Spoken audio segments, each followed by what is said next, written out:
தன் எல்லையை காத்திட எந்த எல்லைக்கும் போகக்கூடிய இந்திய மாவீரனின் கதை போரஸ் தினமும் இரவு 8 மணிக்கு காண தவறாதீர்கள். உங்கள் தந்தி ஒன் தொலைக்காட்சியில்.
மக்களவை தேர்தலில் 8% வாக்குகள் பெற்ற விடுதலை சிறுத்தைகள் மற்றும் நாம் தமிழர் கட்சிக்கு மாநில கட்சி அங்கீகாரத்தை தேர்தல் ஆணையம் வழங்கும் என்ற தகவல் வெளியாகியிருக்கிறது. முழு விவரங்களோடு இணைகிறார் நமது செய்தியாளர் பாஸ்கர். வணக்கம் பாஸ்கர்.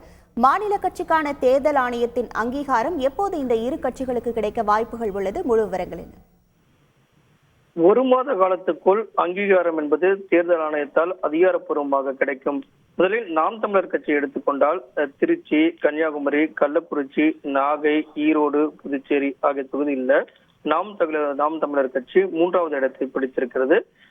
12 தொகுதிகளில் 1 லட்சத்துக்கு மேலான வாக்குகளை பெற்றிருக்கிறது. தமிழ்நாட்டில் எடுத்துக்கொண்டால் நாம் தமிழர் கட்சி 8.19% வாக்குகளை பெற்றிருக்கிறது.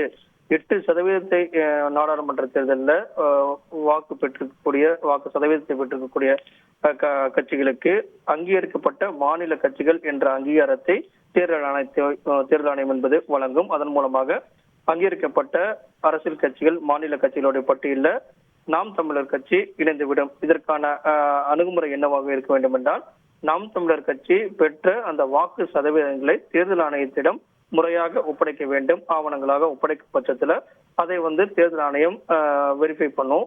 ஒரு 15 நாட்கள் முதல் 1 மாத காலத்துக்குள் அங்கீகாரம் வழங்குவதற்குண்டான நடைமுறையை அதிகாரப்பூர்வமாக தேர்தல் ஆணையம் வழங்கும்.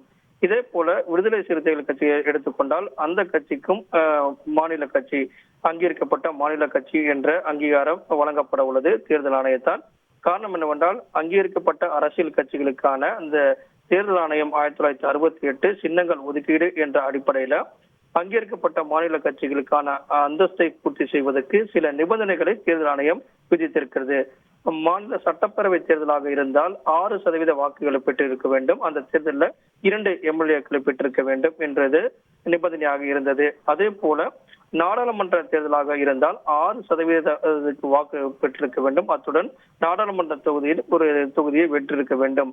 இது போல நிபந்தனைகள் இருந்தது. அந்த வகையில பார்க்கும்போது நாம் தமிழர் கட்சி 8.19% வாக்குகளை பெற்றிருப்பதன் காரணமாக அந்த கட்சிக்கு மாநில அங்கீகரிக்கப்பட்ட அரசியல் கட்சி என்ற அங்கீகாரம் கிடைக்கப்படுகிறது. அதே போல விடுதலை சிறுத்தைகள் கட்சிகளை எடுத்துக்கொண்டால் 2 தொகுதிகளில் வெற்றி பெற்றதன் மூலமாக அந்த கட்சிக்கும் அங்கீகாரம் என்பது மாநில அங்கீகரிக்கப்பட்ட அரசியல் கட்சி என்ற அங்கீகாரம் கிடைக்கப்படுகிறது. இதன் மூலமாக சின்னங்களை மீட்டெடுக்கலாம், அவர்களுடைய மாநில கட்சி அந்தஸ்தோடு அவர்கள் செயல்படலாம் அப்படிங்கிறது இதன் மூலம் தெரிய வருகிறது. விழுப்புரம், சிதம்பரம் தொகுதியில தனி சின்னத்துல போட்டியிட்டு விடுதலை சிறுத்தைகள் கட்சி வென்றிருக்கிறது. இதன் காரணமாக விடுதலை சிறுத்தைகள் கட்சிக்கும் விரைவில் அங்கீகரிக்கப்பட்ட மாநில கட்சி என்ற அந்தஸ்து தேர்தல் ஆணையத்தால் அதிகாரப்பூர்வமாக வழங்கப்பட உள்ளது. உங்கள் முழு விவரங்களுக்கு நன்றி பாஸ்கர். தன் எல்லையை காத்திட எந்த எல்லைக்கும் போகக்கூடிய இந்திய மாவீரனின் கதை போரஸ் தினமும் இரவு 8 மணிக்கு காண தவறாதீர்கள். உங்கள் தந்தி ஒன் தொலைக்காட்சியில்.